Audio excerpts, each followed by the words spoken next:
Muy bien, voy a invitar a que pueda ir abriendo su Biblia en la primera carta de Juan. Hoy vamos a estar revisando varios versículos de esta carta, así que es como una predicación expositiva de toda la carta, solamente mirando ciertos aspectos de la salvación. Y vamos a estar tocando diferentes versículos de cada capítulo. En un momento le voy a estar dando los textos que vamos a estar leyendo.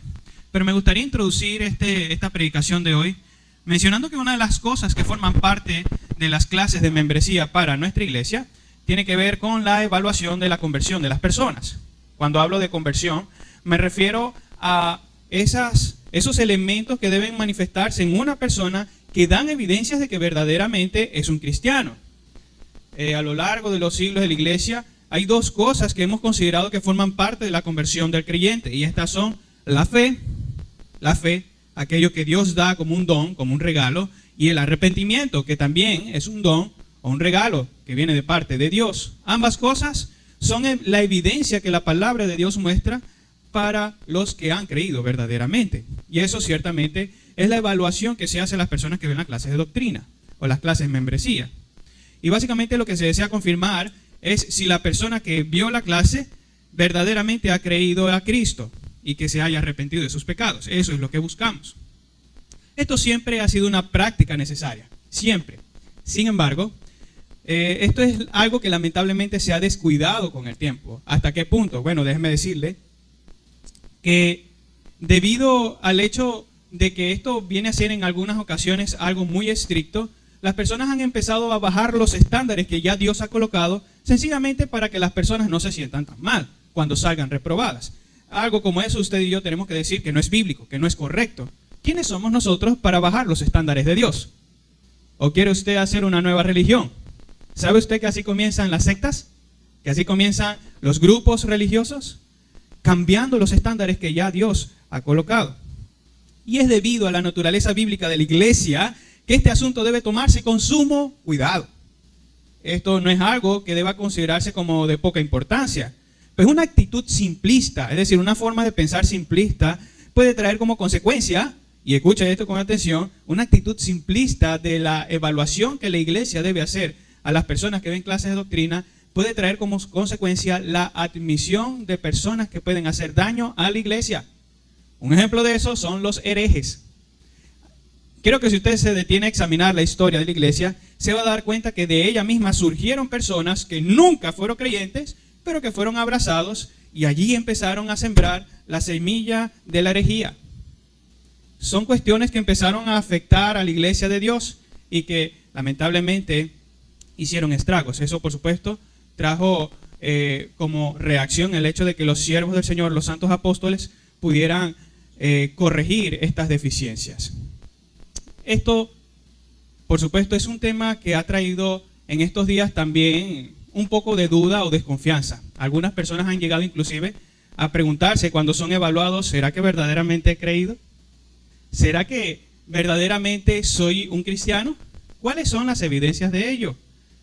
Esto es una de las cosas que no solamente sucede con las personas que están siendo evaluadas aquí en nuestra congregación o que son evaluadas al momento antes de presentarlos a la iglesia, sino que también es una cuestión que sucede inclusive en algunas personas que ya han creído al Señor y que con el pasar de los años todavía tienen cierta duda. Se manifiesta desconfianza en sus vidas, cosa que los ha llevado a buscar ayuda en los líderes, o mejor dicho, en los pastores de la iglesia. Ese es el caso de una joven llamada Joy en la iglesia de Grace Community Church. Esta dama o esta joven públicamente preguntó a uno de los pastores de esta iglesia cómo podría saber ella que verdaderamente era salva si tenía malos pensamientos y si debería seguir participando de la cena del Señor. Por supuesto, es una joven que ya formaba parte de la membresía. Ella le preguntaba a su pastor, ¿cómo sé yo? Y con palabras sollozas o con lágrimas en sus ojos. En respuesta, su pastor le dijo que el hecho de hacer esas preguntas es una de las evidencias de la obra de Dios en su vida. Y esta es la razón. Un no cristiano no se va a preocupar por su salvación. Un no cristiano o alguien que no ha creído todavía no le va a dar importancia a cuestiones que tengan que ver con el pecado, sino que va a vivir una vida de pecado todo el tiempo sin ningún tipo de resentimiento, o mejor dicho, sin ningún tipo de remordimiento. Eso es lo que quise decir. Pero alguien que es objeto de la gracia de Dios va a sentirse preocupado por el pecado. A tal punto que va a preguntar, ¿verdaderamente será que soy salvo? Ya ese simple hecho es una de las evidencias de la obra de Dios en la vida de las personas. Querer confirmar si verdaderamente soy salvo, ese anhelo es algo que solamente Dios puede colocar en una persona. Puede, por sí mismo, jamás podría suceder. Y eso creo que nos quedó claro la semana pasada, ¿verdad? Es bueno que las personas puedan confirmar si verdaderamente son salvas. Eso es excelente. De hecho, es algo que la palabra de Dios manda. Pues con normalidad esto provee convicción y fortaleza a la fe de los creyentes. Esto los ayuda a estar seguros, a estar firmes en todo tiempo. Es inconcebible al mismo tiempo que un cristiano se enoje cuando se le invita o se le exhorta a evaluar su fe, a confirmar si verdaderamente es cristiano. Eso es inconcebible. Porque en otras palabras se le está llamando a la persona a evaluar su vida, a reflexionar respecto de cómo está llevando su vida, o inclusive, por otro lado, se le puede decir, ok, es bueno que tú confirmes o seas confirmado en la fe. Eso es lo que en el libro de los Hechos los apóstoles hacían, confirmar a las personas en la fe. Entonces, no debe haber cabida en la vida de las personas que ya son cristianas al enojo cuando se les dice, evalúense. Ese es el caso de lo que el apóstol Pablo dijo a la iglesia de los Corintios. Y fíjense, lo dijo un apóstol. Se lo dijo Pablo a la iglesia de los Corintios. Lo que estaban presentando los Corintios era una vida constante de pecado. Eso fue lo que llevó al apóstol Pablo a decir lo siguiente. 2 Corintios 13:5 dice así. Examinaos a vosotros si estáis en la fe. Probaos a vosotros mismos. ¿O no os conocéis a vosotros mismos que Jesucristo está en vosotros, a menos que estéis reprobados? Esto es, en otras palabras, un llamado a la evaluación, a confirmar si verdaderamente han creído en el Señor. En su libro de teología sistemática, el doctor R.C. Sproul habla respecto de este tema y menciona que hay por lo menos 4 posiciones en cuanto a la certeza de la salvación. Cuando hablamos de certeza nos referimos a saber que si soy salvo o no, a estar seguro, a estar convencido. Les presento a continuación esas 4 posiciones. La primera de ellas es el de la persona que no es salva y lo sabe. Hay personas que no son salvas y lo saben que no son salvas. En algunos casos vienen a ser inclusive hostiles al evangelio. Un claro ejemplo de alguien que no es salvo y lo sabe son los ateos. Usted bien sabe que un ateo es alguien que no cree en Dios. Y que cuando se le habla del tema de la salvación, él sencillamente va a decir, no, yo no creo en eso. Yo no estoy de acuerdo con eso. En otras palabras, está demostrando con el hecho, con sus propias palabras y sus actitudes, el hecho de que no cree en la salvación y que tampoco es salvo.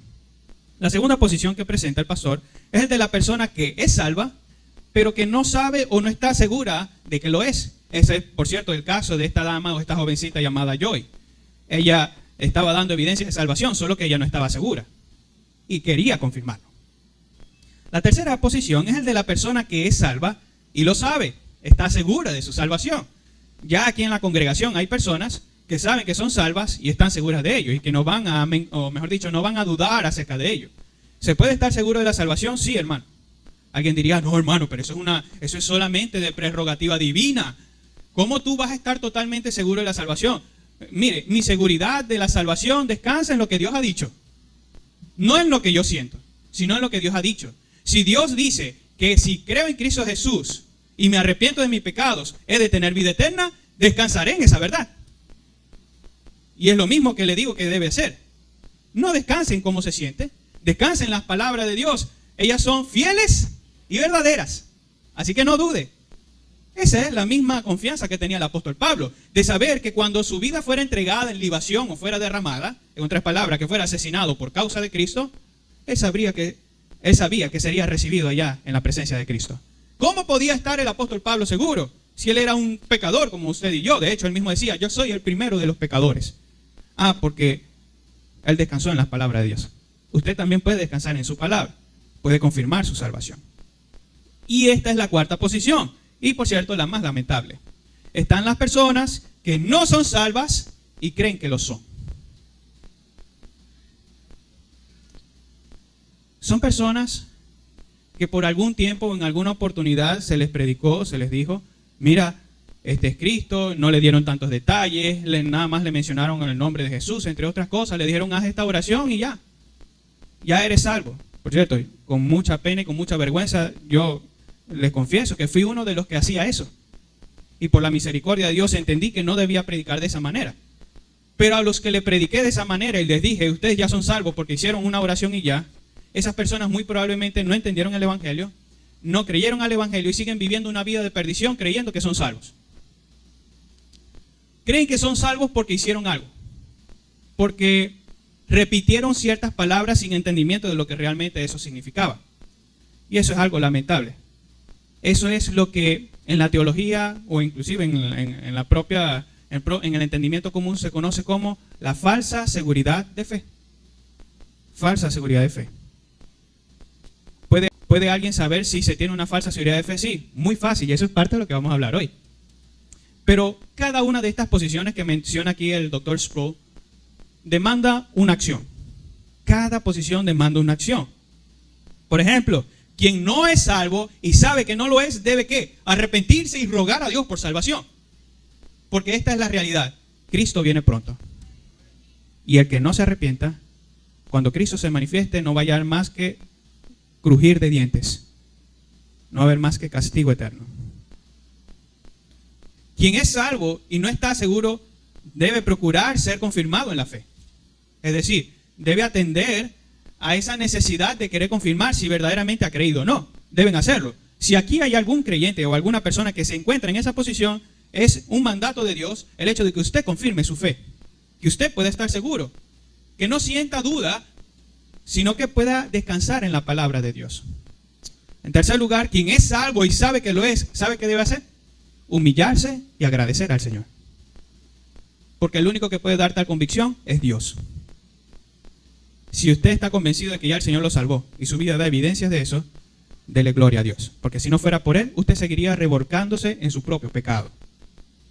Y en la cuarta posición, aquellas personas que creen que son salvas, pero no lo son, deben evaluar su vida a la luz de las Escrituras y ser humildes, reconocer su necesidad de ser salvados y arrepentirse de sus pecados y creer en Cristo. Hermanos, ¿cuánta humildad se necesita para esto? ¿Cuánta humildad? Son pocas las personas que he conocido, o que por lo menos he podido ver su testimonio, que pasaron tanto tiempo en las congregaciones y después de mucho tiempo se dieron cuenta, yo verdaderamente no creía al Señor, sino fue hasta hace poco. Se requiere humildad para decir eso. Esas son las demandas de Dios para estas personas, en cualquier posición. Al hablar de esta evaluación, alguno pudiera preguntarse, ¿cuáles son esas evidencias de un verdadero creyente? ¿Cuáles son esas marcas que dan evidencias de que alguien verdaderamente ha creído en el Señor? Eso es precisamente lo que vamos a abordar en esta mañana, basados en esta primera carta de Juan. Y quiera Dios, queridos hermanos y queridos oyentes, que los que no son salvos, al oír esto, puedan entender su condición y clamar a Dios por salvación. Pero los que ya son cristianos, los que ya confirman que lo son, puedan agradecer a Dios y glorificarle por su misericordia. Hablemos entonces de estas evidencias de los verdaderos creyentes.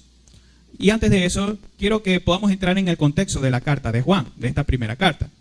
Esta carta fue escrita en un momento donde muchos falsos profetas o falsos creyentes se habían levantado dentro de la iglesia. Daban la apariencia de ser cristianos. Daban la apariencia de que verdaderamente eran del Señor, pero en realidad terminaron negando las verdades cardinales del Evangelio. Y eso es parte de lo que el apóstol Pablo menciona, tal como se había dicho o había sido predicho años atrás, allá en Hechos capítulo 20. El apóstol le había dicho a los pastores que habían convocado en Mileto, le dijo, después de mi partida entrarán en medio de vosotros lobos rapaces, que no perdonarán al rebaño.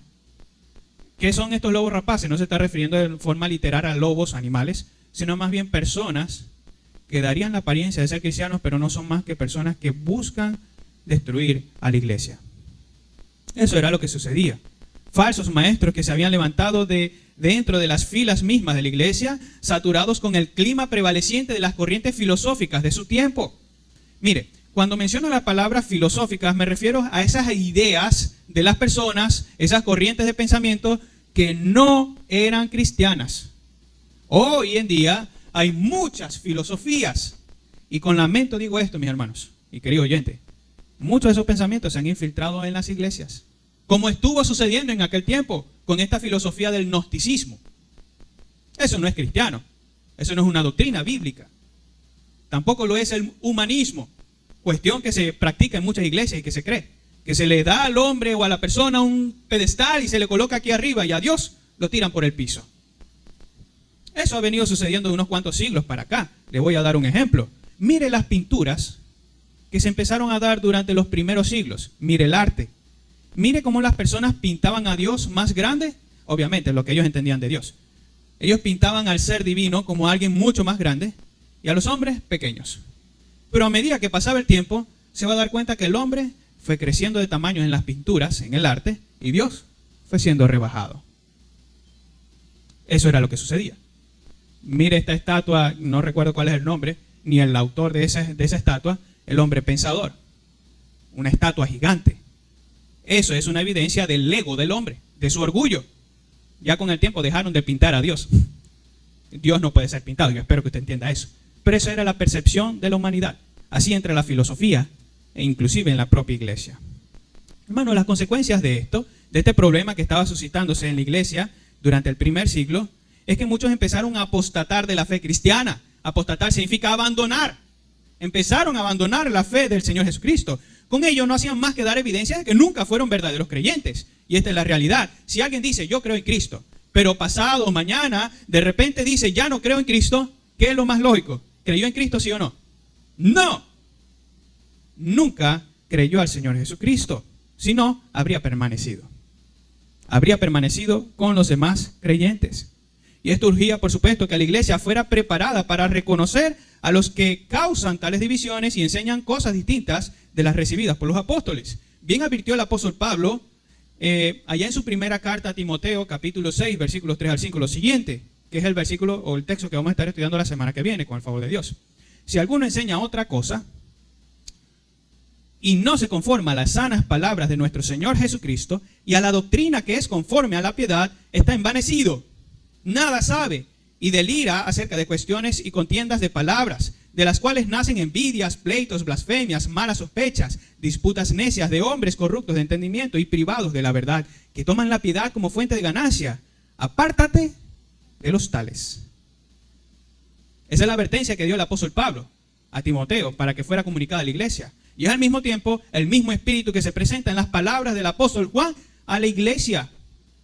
Esta primera carta de Juan es una carta universal, una carta dirigida a todas las iglesias. Tras leer la primera carta de Juan, esta que estamos estudiando hoy, y cosa que les recomiendo hacer, no va a tomar más de 20 minutos leerlo entero, se dará cuenta que Juan es enfático en querer señalar cuáles son las cosas que caracterizan a los que han creído. Él es muy enfático, una y otra vez, en cada capítulo él dice, los que han nacido de nuevo, los que están en luz, los que permanecen en el Señor, los que tienen la verdad, y otras palabras relacionadas con esto, él dice, estos son los creyentes, estos son los hijos de Dios. Y también habla, de forma contraria, de los que no son del Señor, de los que no pertenecen al rebaño del Señor, y da sus características. He querido enumerar por lo menos 8 de esas evidencias que Juan presenta, y son las siguientes. Preste atención, vamos a estar desarrollando una por una. Los verdaderos creyentes, 1, andan en luz. Andan en luz. 2, son sensibles al pecado. 3, guardan los mandamientos. 4, aman a sus hermanos. 5, no aman al mundo. 6, permanecen en la doctrina de Cristo y los apóstoles. 7, no practican el pecado. Y 8, creen que Jesucristo es Dios. 8 características que el apóstol Juan presenta allí. No son todas, obviamente. El tiempo que tenemos aquí para la predicación no va a alcanzar para presentar todas las evidencias que presenta Juan de un verdadero creyente, pero por lo menos estas 8 funcionan para que nosotros podamos confirmar si verdaderamente hemos creído o no. Así que, querido oyente, querido hermano, ponga atención. Esto es prioridad. ¿Quiere usted saber si verdaderamente ha creído? Veamos lo que dice la palabra de Dios. Vamos con el primero. Primera de Juan, capítulo 1, versículos 6 al 7. Vamos a leerlo. Primera de Juan, capítulo 1, versículos 6 al 7. Dice así. El que dice que permanece en él debe andar como él anduvo. Ah, no, me equivoqué. Perdonen, mis hermanos. 6 al 7. Me salté al segundo capítulo. Versículo 6. Si decimos que tenemos comunión con él y andamos en tinieblas, mentimos y no practicamos la verdad. Pero si andamos en luz, como Él está en luz, tenemos comunión unos con otros, y la sangre de Jesucristo, su Hijo, nos limpia de todo pecado. Los creyentes, los que verdaderamente son creyentes, andan en luz o caminan en luz. El apóstol Juan inicia caracterizando a los que no creen, primeramente, y dice de ellos que afirman tener comunión con Dios. ¿Se da cuenta de lo que habíamos mencionado? ¿Cuál era la cuarta posición? Personas que no son salvas, pero creen que son salvas. Esta es una de las evidencias de esas personas. Ellas afirman ser salvas. Pero ¿cómo se evidencia que no lo son verdaderamente? Aquí lo tenemos. Ellos dicen tener comunión con Dios, pero viven en tinieblas. Viven en tinieblas y no practican la verdad. Vivir en tinieblas es lo mismo que vivir en el pecado o en maldad. Es sencillamente vivir en el pecado o maldad. Quienes aún viven en tinieblas son esclavos del pecado. Y yo espero que usted entienda la imagen que estoy presentando allí. Esclavo del pecado. Imagínese ciertamente la imagen de un esclavo maltratado, cuyo amo es el pecado. Esa es la evidencia de alguien que todavía vive en tinieblas. Tiene una voluntad orientada a hacer las cosas para su propia gloria y no para la gloria de Dios. Y aquí es donde le digo esto: sea honesto con usted mismo. Sea honesto y evalúe su propia vida. No se quiere engañar a usted mismo, porque le digo esto de la misma manera que se lo dije a las jovencitas, a las hermanas que fueron bautizadas hace semanas atrás y a nuestro hermano que hoy va a ser bautizado. Nos podemos engañar a nosotros mismos. Usted me puede decir a mí: sí, pastor, yo practico todo eso. Yo creo que eso es una verdad en mi vida. Pero a lo mejor usted puede estar mintiendo y usted lo sabe. O se puede estar engañando a sí mismo. Pero déjeme decirle esto. Cuando usted se presente delante de Dios, usted no va a poder mentirle a Dios. Dios conoce su corazón. Dios conoce todo. Así que sea honesto con sus respuestas. Entonces, quienes viven en tinieblas son personas que viven para sí mismas. No buscan la gloria de Dios, buscan su propia gloria. ¿Cómo es eso? Bueno, son personas que no le dan interés en su vida a honrar a Dios, a obedecerlo. Son personas que no le dan importancia al hecho de que en sus trabajos Dios sea glorificado, en su hogar Dios sea glorificado y sea el centro, en su andar Dios sea el centro, Dios sea glorificado, entre otras cosas. Inclusive en la misma iglesia puede ser que alguien diga ser cristiano y todavía está en tinieblas, y mientras está aquí y finja adorar a Dios, entre otras cosas, puede adorar a Dios. Se ha dado casos, hermanos. Conozco de un joven, él tocaba guitarra, él daba la apariencia de ser un adorador, alguien que estaba muy inspirado tocando la guitarra, participando del ministerio de adoración, y cuando se evalúa su vida, él rechaza el evangelio. Rechaza la verdad, y cuando se le confronta con la realidad del infierno, dice: me da igual. Sin escrúpulos. No tiene ningún tipo de remordimiento. Practicaba todo eso, adoración, pero era totalmente vacía. Personas que creían que eran cristianos, pero viven en tinieblas, que fingen aquí tocar y dar gloria a Dios, pero en su corazón lo que buscan es gloria para sí mismos y no la gloria de Dios.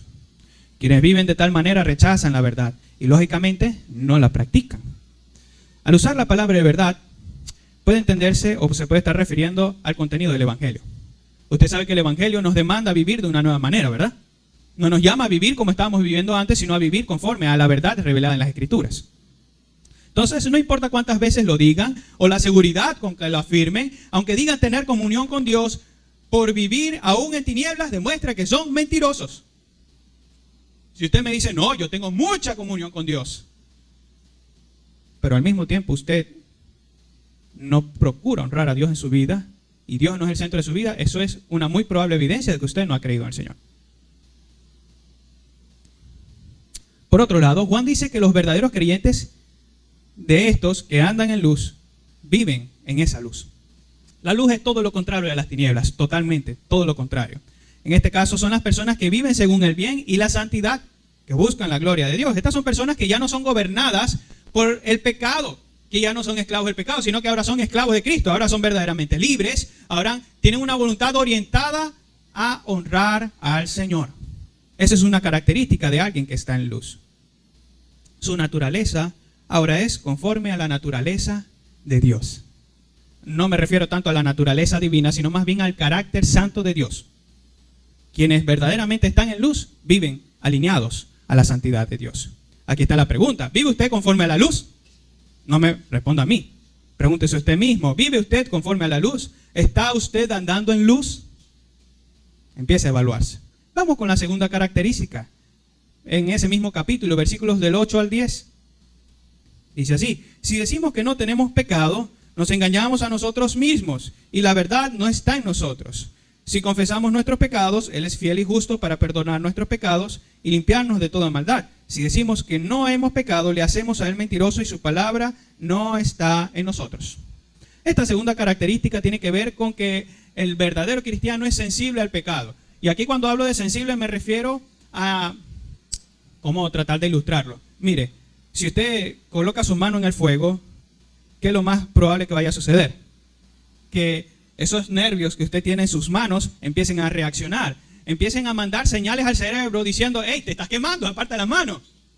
Nuestros nervios son muy sensibles. Usted apenas se pellizca así, ya le duele, ¿verdad? Los cristianos, en un sentido, también tienen ese tipo de nervio espiritual que reacciona con el pecado y les duele de tal manera que lloran. Lloran por su pecado. Pero los que no son del Señor no son sensibles al pecado. Ellos se engañan a sí mismos, creyendo que son buenos y que no cometen pecado. No, yo soy bueno. Yo no hago cosas malas. Bueno, sí, yo he mentido, yo he robado en alguna oportunidad, yo he falsificado algunas cuestiones, pero yo no soy malo por eso. Yo ayudo a mi vecino, yo, no sé, hago tantas cosas buenas en mi comunidad. Por eso yo no creo que soy malo. Esa persona se está tratando de justificar a sí misma, pero en otras palabras está dando evidencia de que no reconoce su maldad y que por tanto no tiene de qué arrepentirse delante de Dios. Y como consecuencia hace a Dios ¿qué? Mentiroso. ¿Por qué mentiroso? Porque Dios en su palabra dice: todos son pecadores. Todos. Pero el que no es creyente, el que no ha creído todavía, no reconoce su maldad ni su pecado. Carecen de un entendimiento correcto de la naturaleza en la que están. Y naturalmente, si nosotros o si nos mentimos a nosotros, haciéndonos creer que no hay nada malo en nosotros, la verdad no nos va a caracterizar, sino totalmente la mentira. Las personas que se engañan a sí mismas en este asunto no ven la gravedad de su pecado y la ofensa que han cometido contra Dios, sino que siguen pecando, amontonando para sí ira para el momento del juicio. No son sensibles al pecado. Yo creo que una de las cosas que puede dar evidencia de ser sensible al pecado, no solamente al pecado personal, sino también al pecado de su hermano o de su prójimo. Un ejemplo que no debería ser simplista ni simple, valga la redundancia, cuando alguien toma el nombre de Jehová su Dios en vano. Hace tiempo estuve predicando de esto, que no debemos tomar el nombre de Dios en vano, y todavía se sigue pecando. Cada vez que alguien dice o que usa el nombre de Dios sin importancia, es como si me estuvieran jalando la patilla o el oído. Y esto es una exhortación pública, mis hermanos. No sigamos pecando. Pero el propio hecho de ser sensibles al pecado nos demuestra que nos sentimos incómodos cuando alguien hace o dice algo que no está conforme a la palabra de Dios. Por otro lado, quienes han creído verdaderamente reconocen su estado de maldad y cualquier mínimo pecado afecta a sus vidas de tal manera que buscan confesarlo lo antes posible para que sus conciencias puedan descansar en Cristo. No quieren tener ese cargo de conciencia, sino que quieren abandonarlo todo y poder estar bien con el Señor y estar en comunión. Los verdaderos creyentes sienten un verdadero dolor por el pecado de manera que lloran por ello. Mire a Pedro. Pedro, después que negó al Señor Jesucristo, se fue a un lugar solo y allí lloró amargamente. Yo creo que usted sabe que es llorar amargamente y entiende qué fue lo que manifestó Pedro allí. Así el verdadero cristiano llora por su pecado. ¿Te da igual pecar? ¿Te da igual pecar? ¿O sientes un profundo dolor por tu pecado? Tu respuesta a la primera pregunta es una de las evidencias si has creído o no. Si te da igual pecar, si te da igual aquello que haces, transgredir la ley de Dios o usar su nombre en vano, entonces empieza a tener cuidado. Evalúa tu vida, querido oyente. Vamos con la tercera. Primera carta de Juan, capítulo 2, versículos 4 al 5. Dice así: el que dice yo le conozco y no guarda sus mandamientos, el tal es mentiroso y la verdad no está en él. Pero el que guarda su palabra, en este verdaderamente el amor de Dios se ha manifestado, o se ha perfeccionado, perdón. por esto sabemos que estamos en Él. Nuevamente Juan señala a los falsos creyentes que tienen la apariencia de ser cristianos o creyentes por sus declaraciones, por lo que dicen, pero terminan negándolo con sus hechos. Es más fácil entender esta característica de los falsos que menciona Juan cuando vemos las palabras de Santiago allá en el capítulo 2, versículo 26. La fe sin obras es muerta. Fe sin obras es muerta. ¿Cuál es una fe viva? Una fe que da evidencia de haber creído. Querido oyente, una evidencia de haber creído es una persona que ya no vive como antes, sino que empieza a vivir conforme a la palabra de Dios. Eso, en otras palabras, es lo que aquí se está diciendo. Finalmente, los no creyentes darán evidencia de su condición al mostrar una vida de desobediencia. Por ejemplo, saben que deben congregarse, pero no lo hacen. Hoy hay personas que tienen la capacidad para congregarse, y aunque saben que deben hacerlo, sencillamente dicen, no, yo me siento más cómodo aquí, prefiero quedarme aquí. No, yo puedo ir, pero no, yo no quiero estar allá con los hermanos. Eso es una clara evidencia de rebeldía. Eso es una clara evidencia de rebeldía. Asimismo, los que son creyentes darán evidencias de serlo por su obediencia a la palabra de Dios, y eso es sencillo, eso es fácil de entender. Aquellos que son del Señor, aquellos que afirman tener fe en Cristo Jesús, lo van a evidenciar a través de ¿qué? De su obediencia a los mandatos de Dios. Aquí va la pregunta, evalúese. ¿Tus obras van en consonancia con tu confesión? ¿Tus obras dan evidencia de lo que dices? Pasemos a la cuarta. Capítulo 2, versículos 9 al 10. El que dice, primera carta de Juan, capítulo 2, versículos 9 al 10. El que dice que está en luz y aborrece a su hermano, está todavía en tinieblas. El que ama a su hermano permanece en la luz, y en él no hay tropiezo. El apóstol ahora pasa a hablar acerca del tema del amor. Quien afirme que vive en luz, debería amar a su hermano. De lo contrario, está todavía en tinieblas. ¿Qué es lo contrario a amar? Odiar, aborrecer. Y esas son cosas que suceden. El amor para con los hermanos no se trata de un mero sentimentalismo. No es ese tipo de amor, yo sí siento amor por mi hermano. No, no se trata de ese amor. Sino que se trata del amor que es ágape. Es decir, ese amor que es desinteresado y voluntario, que busca el bien del otro. Como ejemplo, considere que si usted miente a su hermano o hermana, ya está dando evidencia de que lo aborrece. Así de claro. El Señor primero nos ha dicho allá en uno de los 10 mandamientos, no dirás ¿qué? Falso testimonio contra tu prójimo. Pero si tú vienes y le mientes a tu hermano en la fe, ¿qué estás dando evidencia? Que no lo amas. Por cierto, no olvidé mencionarlo.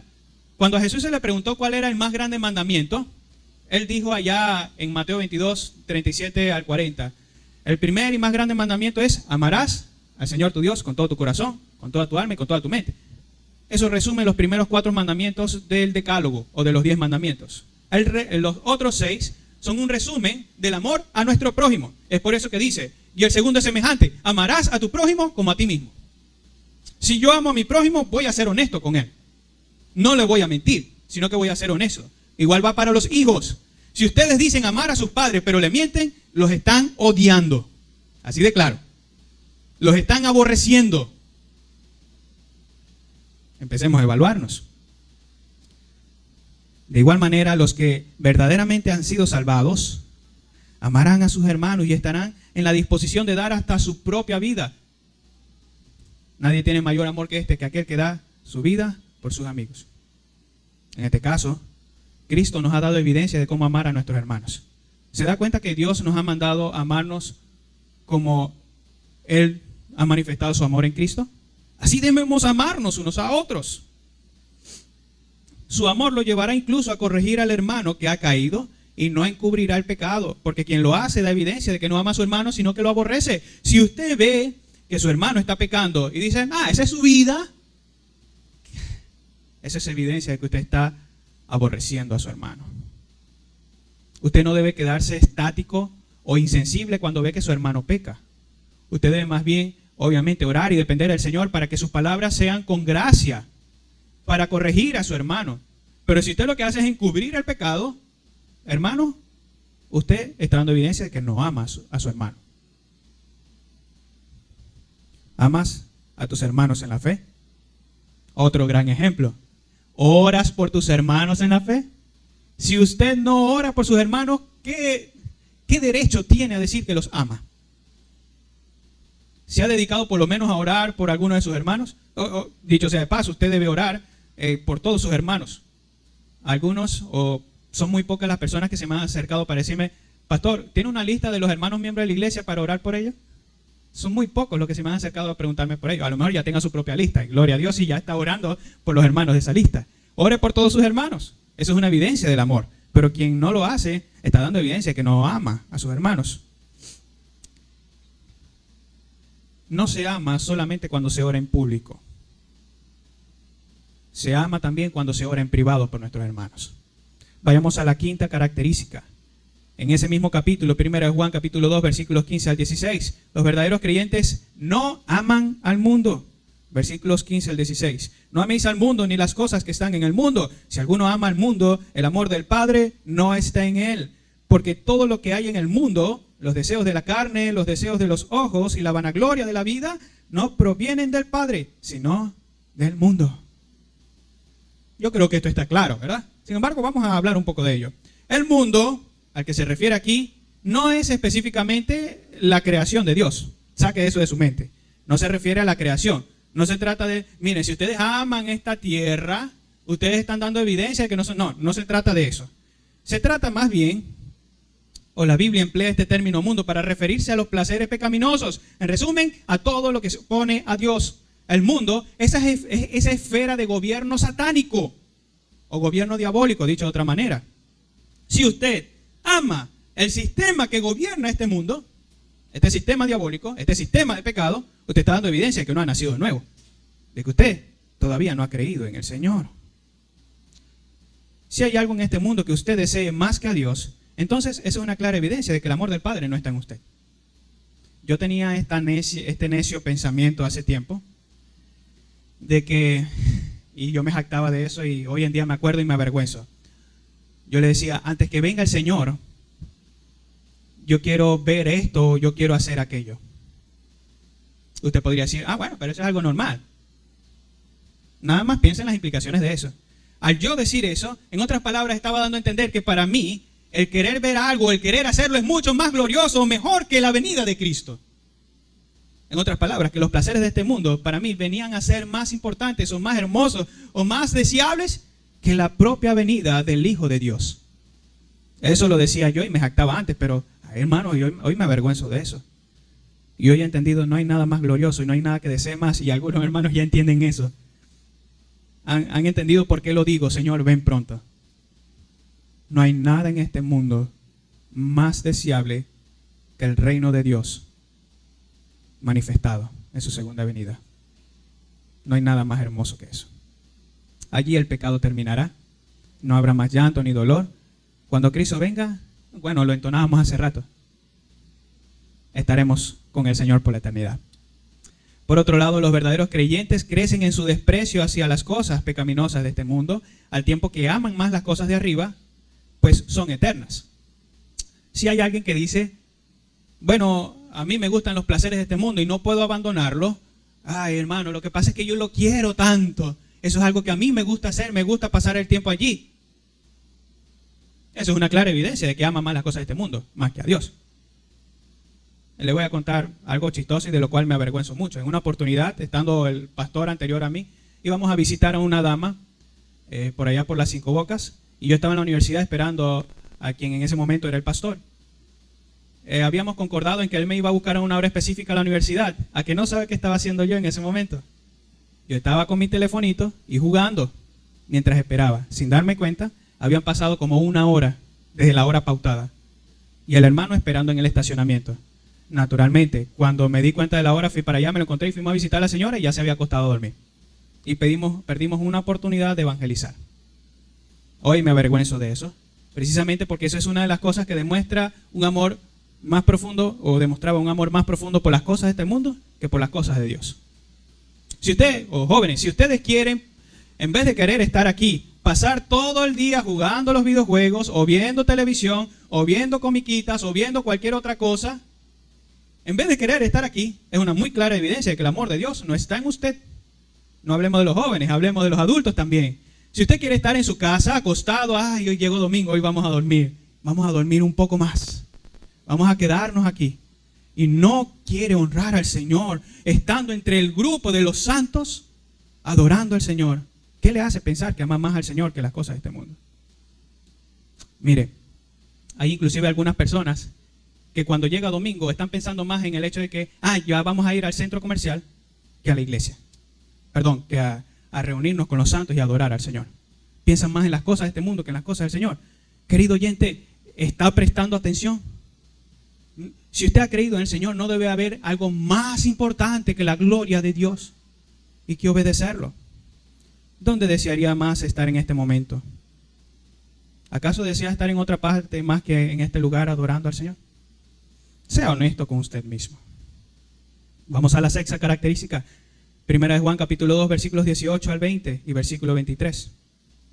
Capítulo 2, versículos 18 al 20, después del versículo 23. Hijitos, ya es el último tiempo. Y según vosotros oísteis que el anticristo viene, así ahora ha surgido muchos anticristos. Por esto conocemos que es el último tiempo. Salieron de nosotros, pero no eran de nosotros. Habrían permanecido, pero no eran de nosotros, porque si hubiesen sido de nosotros, habrían permanecido con nosotros. Pero salieron para que se manifestase que no todos son de nosotros. Hasta el 23. Pero vosotros tenéis la unción del Santo y conocéis todas las cosas.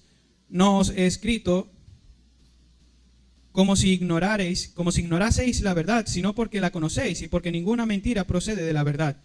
¿Quién es el mentiroso sino el que niega que Jesús es el Cristo?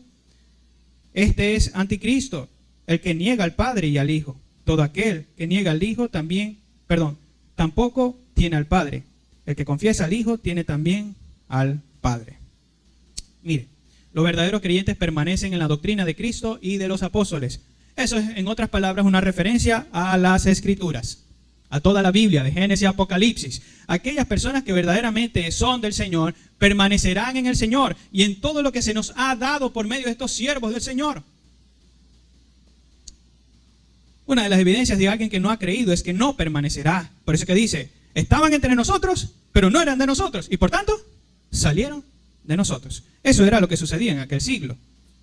Puede ser que por un tiempo llegare a participar de la comunión de la iglesia, pero al no ser creyente manifestará que no era parte del cuerpo de Cristo y se irá. Una característica esencial de los falsos creyentes es que negarán la doctrina bíblica. Algo que ha sucedido en muchas congregaciones que se hacen llamar iglesia. No tiene que ir tan lejos. Si usted evalúa las iglesias de aquí de nuestro país, se van a dar cuenta que dicen en el logo arriba iglesia. Pero cuando usted entra, en muchos de los casos se da evidencia de que no son más que sinagogas de Satanás, igual que en el primer siglo. Eso no ha cambiado. Desde el primer siglo hasta hoy siempre han habido sinagogas de Satanás que tienen en el título de arriba iglesia de Cristo. Son una fachada, pero sus prácticas dan una evidencia de que no permanecen en la Escritura. Una clara evidencia de alguien que ha creído es que permanece en la doctrina del Señor, en la sana doctrina. Los verdaderos creyentes permanecerán hasta el final y persistirán en esa enseñanza. La doctrina recibida de Cristo por medio de sus santos apóstoles y profetas. Aquí va la pregunta. ¿Ha permanecido en la verdad bíblica o la ha negado? Un claro ejemplo de cómo se ha negado la doctrina bíblica es cuando empezamos a sustituirlas por las filosofías de este mundo. Cómo las doctrinas han sido mezcladas, eso se llama sincretismo. Cómo han empezado a unirse o a fusionar la doctrina bíblica con las filosofías de este mundo. Oh, hermano, y cuántas cosas distorsionadas y aberrantes se han sacado. Vamos con la séptima característica. Primera de Juan, capítulo 3, versículo 3 y después versículo 9. Primera de Juan 3, versículo 3 y después versículo 9.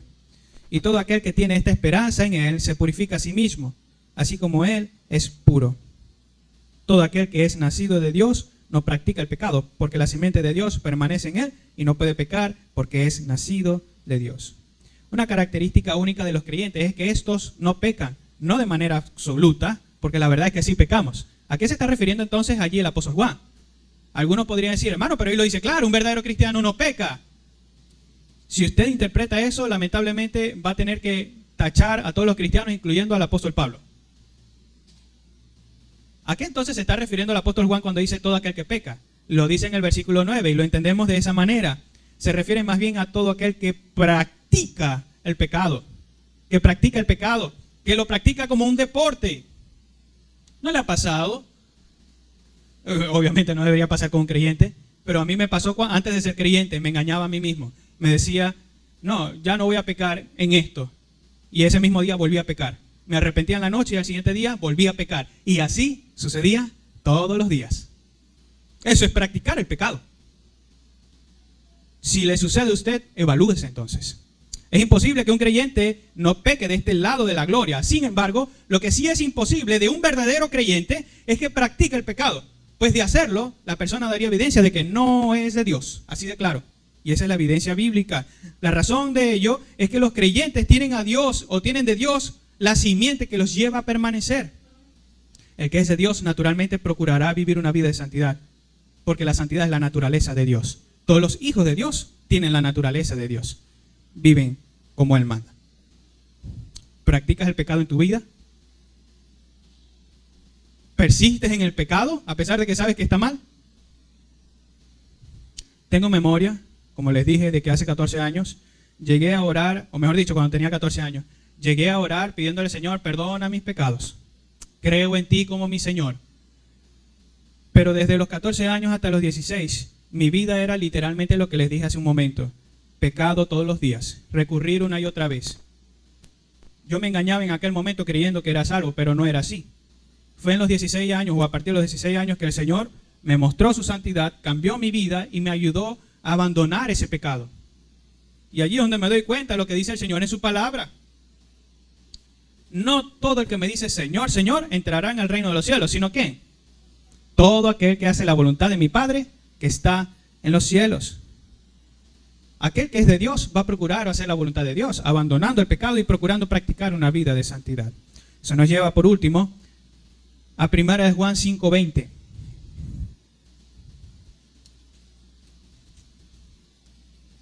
Primera de Juan 5:20. Dice así: pero sabemos que el Hijo de Dios ha venido y nos ha dado entendimiento para conocer al que es verdadero. Y estamos en el verdadero, en su Hijo Jesucristo. Este es el verdadero Dios y la vida eterna. Los verdaderos creyentes creen que Jesucristo es Dios. Esto tiene que ver mayormente con una verdad cardinal del Evangelio. Los que son de Cristo confesarán que Él es Dios. Todo aquel que no confiese que Jesús es Dios no es un verdadero creyente. Y nuevamente, no lo digo yo, lo dicen las Escrituras. Una y otra vez, esto no es el único texto, una y otra vez la Biblia nos llama a confesar a Cristo como Señor, eso es amo. Y en este caso se nos muestra que el testimonio de aquel que permanece en el Señor es que cree que Él, es decir, Jesucristo es Dios. ¿Crees que Jesús es Dios? En conclusión, si tu vida da evidencias de que cada una de estas cosas son una verdad, entonces lo más probable es que hayas sido salvado por Dios. Algunos dicen, algunos pueden estar descansando, ¿verdad? Si tu vida no da evidencias de que estas cosas son una verdad, entonces eso significa que no eres un verdadero creyente. Algunos podrían concluir, si se confirma que no son verdaderos creyentes, pensar de la siguiente manera: entonces no vale la pena seguir congregándome, no vale la pena seguir leyendo la Biblia, entre otras cosas. Si ese es su pensamiento, déjeme decirle lo siguiente: debe saber que si usted entiende estas cosas que hoy se han dicho, con mucha más razón debe pedir a Dios: sálvame, sé propicio a mí, pecador. Con mucha más razón. Porque si usted entiende todo esto, usted entiende que un día Cristo vendrá a juzgar todas las cosas y entiende que el único que lo puede salvar es Jesucristo. Le pregunto yo, ¿qué le impide venir hacia Cristo? Dios no está así. Dios no está de brazos cruzados diciendo, no, a Él no lo voy a salvar. No, Dios no está así. Dios está con las puertas abiertas para la salvación. Dios llama a las personas al arrepentimiento. Si usted hoy confirma que no es un creyente, atienda a la voz del Señor, de su Espíritu, diciendo, ven a mí, pecador. Arrepiéntete de tus pecados, querido oyente. Abandona tu vida de maldad y ven al Señor. Porque en ningún otro hay salvación. Porque no hay otro nombre bajo el cielo dado a los hombres en que podamos ser salvos. Ese es el nombre de Jesucristo. Cree en Él. querido oyente, si no puedes responder de manera afirmativa a estas preguntas, pero deseas la salvación, entonces sigue buscando a Dios. Sigue buscando a Dios a través de su palabra y en la oración. La fe viene por el oír. Alguien podría decir hoy, bueno, yo no soy creyente, pero quiero ser salvo. No dejes de congregarte. Sigue escuchando la palabra de Dios. Porque la fe, eso que se requiere para confiar en el Señor, viene por el oír la palabra. También puedes leerla. Lee la Escritura. He escuchado testimonios de muchas personas que con solamente leer la Biblia entendieron Cristo es Jesús. Debo arrepentirme. Y vienen a Él y se arrepienten en su casa. Lee la Biblia. Escucha al Señor en su palabra. Si es entonces tu condición la de una persona que todavía no es salva, Cristo te llama y te dice, ven. Oremos. Señor amado, gloria y honra sea tu santo nombre. Gracias por tu santa palabra, porque por ella somos llevados a entender cada vez más cuáles son las características de aquellos que verdaderamente has salvado. Hoy quiero rogarte, Señor, que tu gracia, tu misericordia abunde para salvación de los que aún no han creído, y que este mensaje de tu palabra pueda penetrar hasta lo más profundo de los corazones, proveyendo salvación, vida. Te rogamos, en Cristo Jesús. Amén. Amén.